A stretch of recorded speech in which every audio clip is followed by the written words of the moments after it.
This sketchbook was made in the summer. It's just immediately after A-level, and it's having got a place at foundation. You're given a few briefs and ideas as starting points. So what do? This is a sketchbook that's made in response to those briefs and ideas. I don't actually know what they all were, but I'm just going to talk you through what we've got here. So we've got some mind maps to start off with, to see what the first kind of ideas are for research and development they could be. So let's take this further forward. And the mind map extends across another double page like that. So we get 3 pages, if you like, of mind maps all developed up. Some of it in pencil, some of it in this darker, looks like a graphite pencil. A lot of drawing and thinking there. And there's a 4th page about ideas. So the camera's gone a bit blurry, there we are. It's the 4th page of ideas. And then we get into some visual language. So I seem to remember there's something about shoes in here, and maybe people as well. So we've got identity through shoes or something. And so as we go through, we get some drawings of shoes done in the sketchbook. And there were some other pieces, I think, as well, which aren't present here. Let's have a look.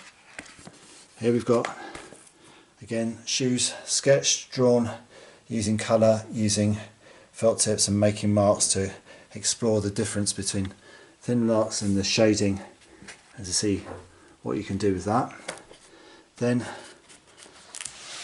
a painting of shoes using the same colours and same kinds of marks to work it out tonally, and then apply the colours to the tones, and then the same, another one, same thing there. So you get the idea that this is about visual investigation and exploring what can be done with a very simple motif. And out of that simple motif of a pair of shoes, we've got now 5 or 6 full-size images using different media and techniques to show us what's going on, but they're very similar. You could tell they're done by the same person, and they're done in sequence, so that it seems logical and it seems developmental and it seems to make sense as a sequence. And here we go one more time. But now we're exploring new ideas, so that a thin line is used to describe the edge of the shoe there, which seems to separate out from the thicker lines which are used to model form and space. So this drawing seems to come after some of these other ones, and it seems to have developed the ideas that were taken on in those. So now we get some more, and let's just have a look at these from a distance, and we're starting to abstract the ideas of the shoes to make some more full-page compositions, like floating elements of colour. And we've got more here, and there's a confidence and an exuberance in the style and in the painting, and it's starting to get thicker and looser and more generalised. So that is a one developmental series, or run, that you could say is building towards something.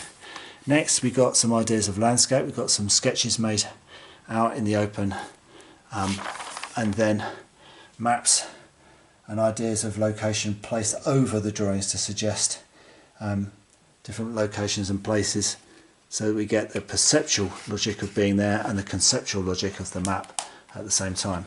And then we've got another one going to different locations on holiday and places in and around.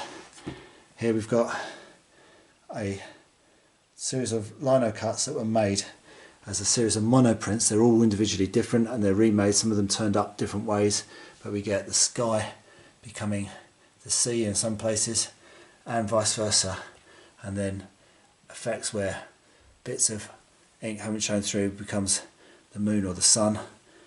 So it looks like winter's sun at midnight, and then so we've got the print being reworked and rethought through. And here we've got a simple still life again being redrawn and rethought using different techniques. So you don't have to have great world-beating ideas to come up with something there. And there's a missing piece there, a collage of still life.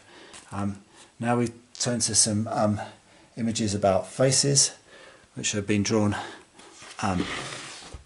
using paint directly onto the page. But it's nicely presented with these different colours of paper around them, which makes an ordinary piece of paper work much better. And so we can include small bits of paper as well on coloured paper, so we get colours on top of white paper and white paper on top of colours, and they can be developed up till we get to a painting, some writing that's been crossed out and painted over.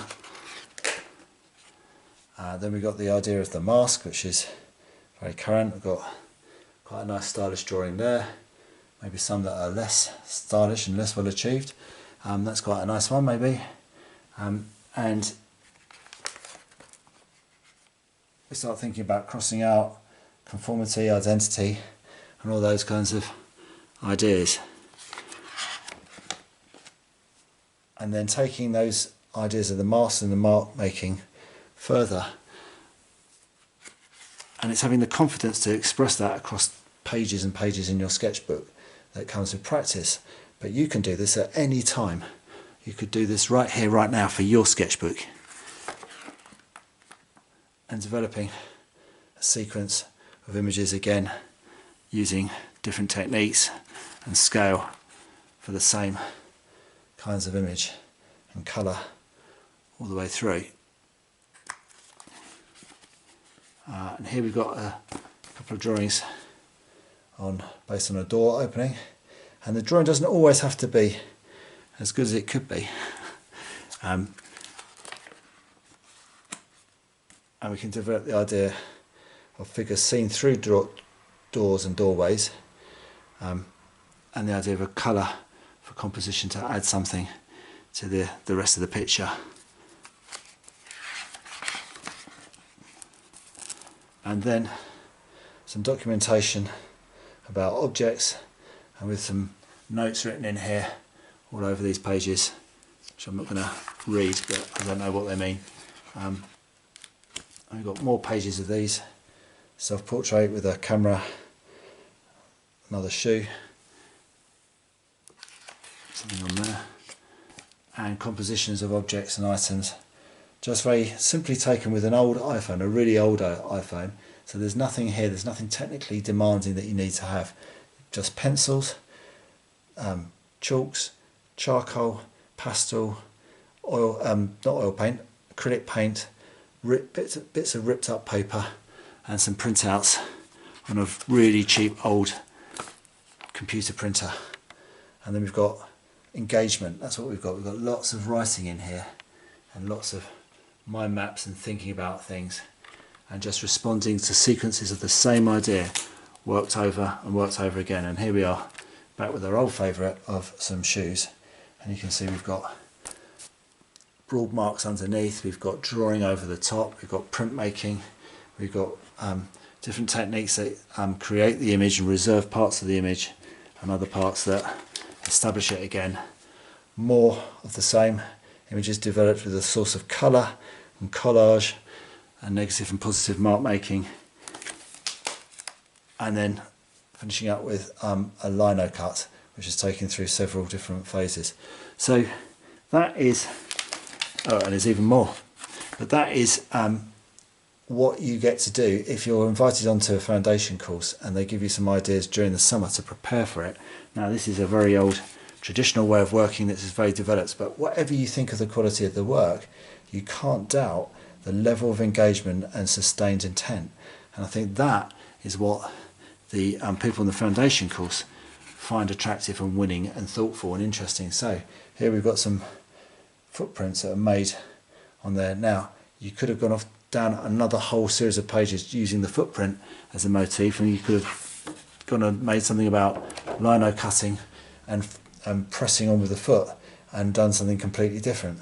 But all in all, the whole thing shows an interesting level of engagement throughout.